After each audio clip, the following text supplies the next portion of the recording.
وزیر اعظم عمران خان نے کہا کہ پاکستان میں کورونا کی چوتھی لہر جاری ہے۔ انہوں نے عوام سے احتیاط کی اپیل کی۔ انہوں نے کہا کہ بھیڑ بھاڑ والے مقامات پر ماسک استعمال کیا جائے جس سے کورونا کا پھیلاؤ 70% کم ہوتا ہے۔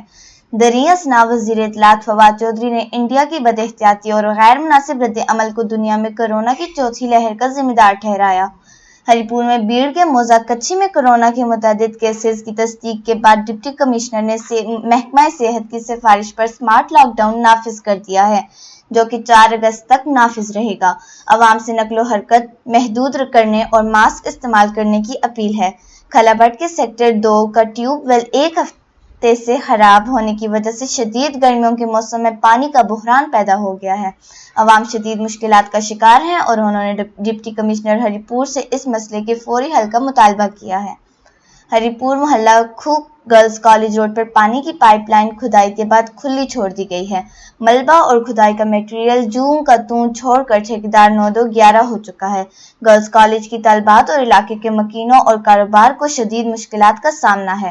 علاقے کے لوگوں نے ٹی ایم اور ڈپٹی کمشنر سے فوری مداخلت کی اپیل کی ہے تاکہ روڈ کلیئر ہو سکے اور علاقے کے مکینوں اور کاروبار زندگی نارمل ہو سکے۔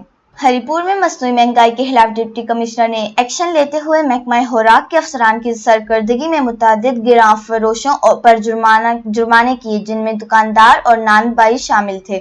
جرمانوں کی مالیت ہزاروں میں تھی اور مستقبل قریب میں بھی مصنوعی مہنگائی کرنے والوں کے خلاف کارروائی ہوتی رہے گی۔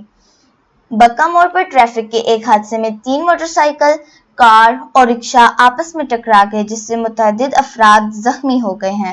خانپور میں ایک دوسرے حادثے میں 2 کاریں آپس میں ٹکرا گئیں جس سے ایک ہی خاندان کی 3 خواتین شدید زخمی ہو گئیں۔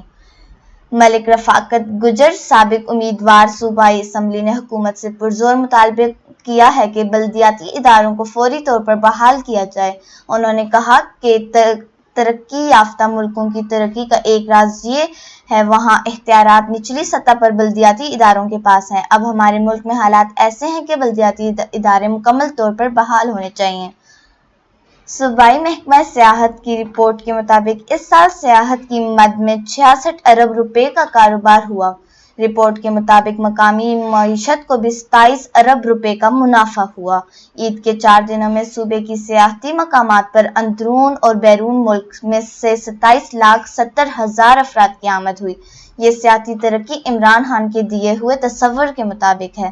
سامعین، یہ آج تک کی خبریں تھیں۔ اجازت لینے سے پہلے آپ سے گزارش ہے کہ ہمارے چینل کو سبسکرائب کریں۔ کل تک کے لیے اللہ نگہبان۔